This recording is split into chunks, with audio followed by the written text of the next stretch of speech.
Assalamualaikum warahmatullahi wabarakatuh. Hello everyone, we are from Group 7. We'll presentation our discussion about coordinating conjunction. Let me introduce the members of my group. My name is Putri Nupasya as moderator, Siti Soleha as the first speaker, Muhammad Ilyas as the second speaker, Cynthia Setiani as the third speaker, Vivin Monica Sari as the fourth speaker, and Rido Dermawan as the last speaker. And now, let's move on to the discussion. Di sini saya Siti Soleha sebagai pemateri pertama akan menyampaikan pengertian dari coordinating conjunction. Coordinating conjunction adalah kata hubung yang biasa digunakan untuk menghubungkan elemen-elemen kalimat pada satu kelas yang sama. Contohnya, yang pertama, menghubungkan antara kata sifat satu dengan kata sifat yang lainnya. Yang kedua, menghubungkan antara kata benda satu dengan kata benda yang lainnya. Yang ketiga, menghubungkan keterangan satu dengan keterangan yang lainnya. Yang keempat, menghubungkan satu klausa satu dengan satu klausa yang lainnya. Biasanya, elemen yang digunakan di sini bersifat paralel sejajar secara struktur gramatikal. Kata hubung di sini biasanya digunakan pada compact sentence untuk menghubungkan dua independent clause. Di sini saya akan menyampaikan contohnya pada bahasa Indonesia. Yang pertama, saya membeli buku, pensil, dan penghapus di toko Ana. Buku, pensil, dan penghapus ialah kata benda. Yang kedua, Ana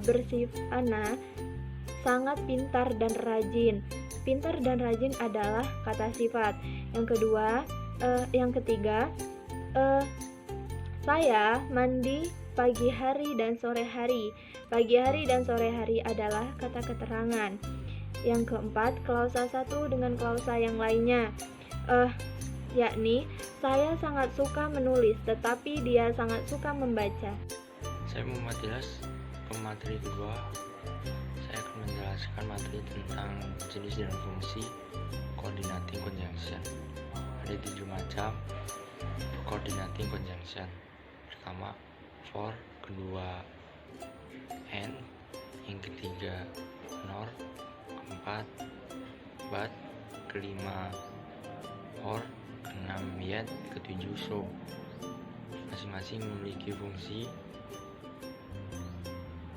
Di antaranya, pertama, for, menjelaskan alasan, sebab, dan tujuan yang bermakna karena atau untuk. Example atau contoh, I dream about you for I miss you. Artinya, saya mimpi tentang kamu karena saya merindukanmu. Yang kedua, and, untuk menambahkan satu hal ke hal lainnya. Example, the cake is hot and delicious. Kue itu panas dan lezat. Yang ketiga, nor, untuk mengungkapkan pernyataan negatif, tidak, yang memiliki makna arti tidak juga. Example, I won't go for a walk nor for swimming. Saya tidak akan pergi berjalan-jalan, tidak juga berenang. Keempat, but, menunjukkan pertentangan yang bermakna tetapi. Example, contoh,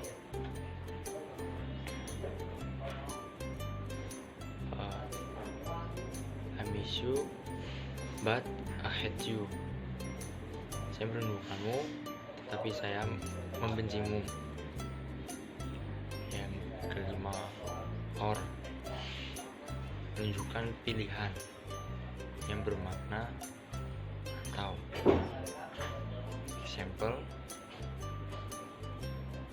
you can eat your cake with a spoon or with fork. Kamu memakan kuemu dengan sendok atau dengan garpu atau dengan menggunakan garpu. Yang keenam, yet menunjukkan pertentangan yang bermakna meskipun demikian atau namun. Contoh, Lisa prepared well the exam, yet he failed. Yang artinya Risa mempersiapkan sebaik-baiknya untuk ulangan, namun dia gagal. Yang ketujuh, so menjelaskan dampak atau akibat yang bermakna sehingga atau jadi. Contoh, I don't study hard, so my score is bad. Saya tidak belajar dengan giat sehingga nilaiku buruk. Saya Sindastiani, saya sebagai pemateri ketiga akan melanjutkan materi selanjutnya. Fungsi, perbedaan fungsi dan penggunaan.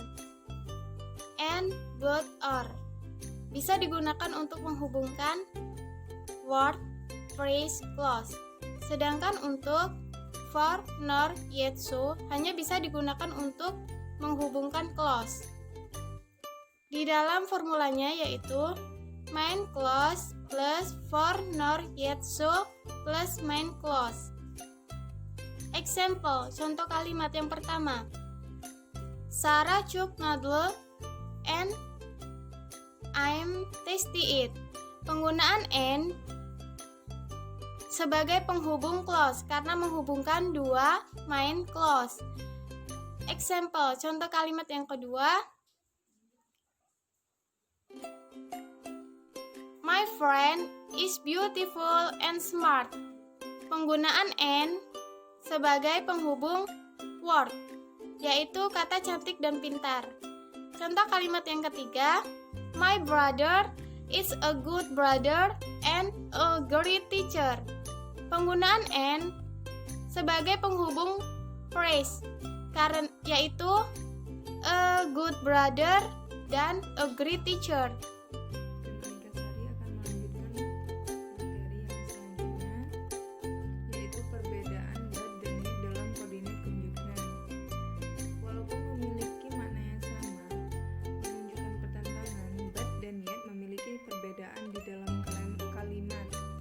But hanya menunjukkan kontrak atau perbedaan atau perbandingan, sedangkan yet selain menunjukkan kontrak, perbedaan atau perbandingan itu tadi, yet juga memiliki makna yang mengejutkan nih, atau tidak rasional.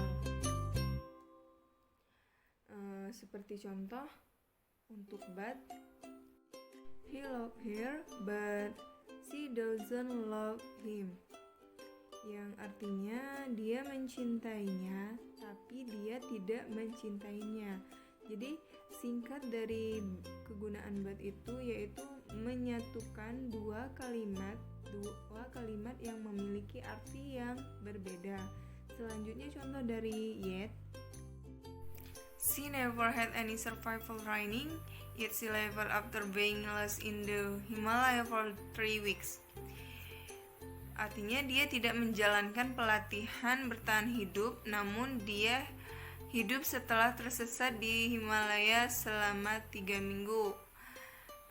Kalimat di atas merupakan kalimat yang mengejutkan. My name is Ridho Dermawan. Here I will explain about. Di sini saya akan menjelaskan tentang penggunaan tanda baca koma sebelum coordinating conjunction. Atau kata hubung ini digunakan tanda baca koma jika koordinat conjunction digunakan untuk 1. Menghubungkan dua independent clause kalimat lengkap di dalam suatu compound sinteks atau kalimat setara. Contoh, I go the park every Saturday, or I like to watch the ducks on the lake. Saya pergi ke taman setiap hari Sabtu karena saya suka melihat bebek di danau. Ini adalah contoh penggabungan dua independent clause kalimat lengkap di mana dua kalimat ini terdiri atas SPOK yang lengkap sehingga diperlukan tanda baca koma sebelum conjunction. Yang kedua, untuk merincikan suatu hal atau item. Contoh, I ate burger, chicken fried, and spaghetti. Yang artinya saya makan burger, ayam penyet, dan spaghetti. Menggunakan tanda baca koma diperlukan sebelum conjunction and karena contoh kalimat ini adalah kalimat perincian terhadap sesuatu. Yang ketiga, untuk menghubungkan klausa yang memiliki kedudukan sejajar secara gramatikal. Contoh, the alley was dark, yet I found my way. Yang artinya gang itu gelap, meskipun demikian saya tetap menemukan jalan. Di dalam kalimat ini memiliki kedudukan sejajar secara gramatikal. Karena di saat waktu yang bersamaan, yaitu pada saat gang itu gelap, namun saya tetap menemukan jalan. Kemudian tidak digunakan tanda baca koma jika koordinat conjunction digunakan untuk 1. Menghubungkan dua kata atau dua peribahasa. Contoh, the office party will feature chapters and lobster. Artinya, pesta kantor akan menyajikan chapters and lobster. Konjungsi and pada kalimat ini menghubungkan dua kata yaitu chapters and lobster sehingga tidak perlu menggunakan tanda baca koma di dalam kalimat ini. Okay, this is our group discussion about coordinating conjunction. Thank you for watching. Wassalamualaikum warahmatullahi wabarakatuh.